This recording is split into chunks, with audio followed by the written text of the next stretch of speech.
সকলোকে Deepika kitchen and ব্লগছৰ আন এটি ৰেচিপি ভিডিঅ'লৈকে আদৰণি জনালোঁ।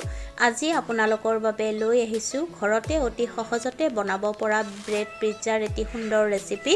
আশা কৰোঁ আপোনালোকে ৰেচিপিটো চাই ভাল পাব আৰু যদি ভাল পায় তেন্তে ভিডিঅ'টোত লাইক, কমেণ্ট, শ্বেয়াৰ আৰু চেনেলটো ছাবস্ক্ৰাইব কৰি কাষত থকা বেল আইকনটো প্ৰেছ কৰি অন কৰি ৰাখিব। তেতিয়াহে মোৰ আহিবলগীয়া ভিডিঅ'ৰ নটিফিকেশ্যনবোৰ আপোনালোকে সৰ্বপ্ৰথমে পাব আৰু যিসকলে মোক আগতেই ছাবস্ক্ৰাইব কৰি মোক সঁহাৰি জনাইছে তেওঁলোকক বহুত বহুত ধন্যবাদ জ্ঞাপন কৰি আজিৰ ৰেচিপিটো আৰম্ভ কৰোঁ আহক। ব্ৰেড পিজ্জাৰ বাবে ব্ৰেড 4খন ল'ব লাগিব। এতিয়া ব্ৰেডৰ ওপৰত ৰেড চচ লগাই ল'ব প্ৰথমতে।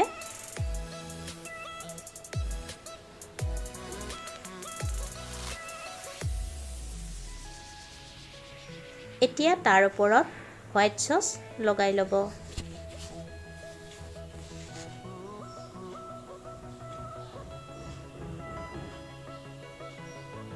আটাইকেইখন ব্ৰেডতে লগাই ল'ব বৰ ধুনীয়াকৈ।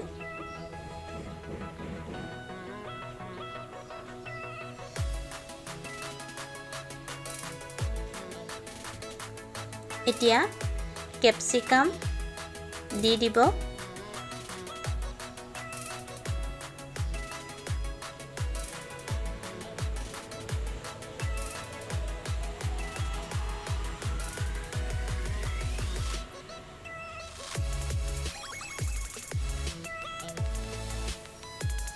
তাৰপিছত পিঁয়াজ দিব।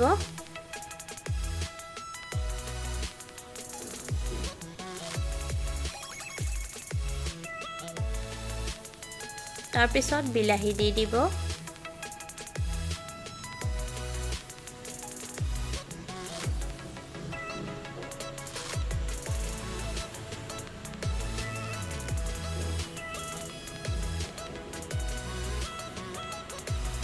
ঠিক তেনেকৈ পিঁয়াজ, কেপচিকাম আৰু বিলাহীৰে ওপৰত সজাই দি দিব।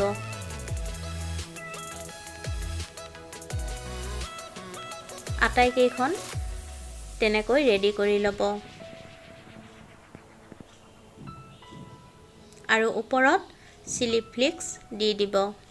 চিলি ফ্লেক্স আপোনালোকে ঘৰতে বনাব পাৰিব। শুকান জলকীয়া ড্ৰাই ৰোষ্ট কৰি খুন্দি ল'লেই হ'ল।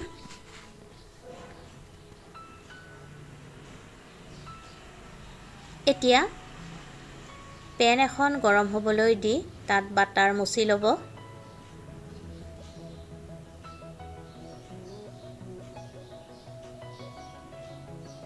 গেছৰ জুই মিডিয়াম ফ্লেমত ৰাখি এতিয়া ব্ৰেড কেইখন দি দিব। দি ৰোষ্ট কৰি ল'ব লাগিব।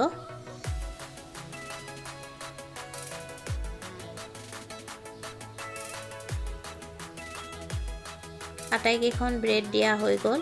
এতিয়া ঢাকনিখন লগাই দিব 5 মিনিটৰ কাৰণে আৰু গেছৰ জুই কমত ৰাখি ব্ৰেড কেইখন সেকি ল'ব।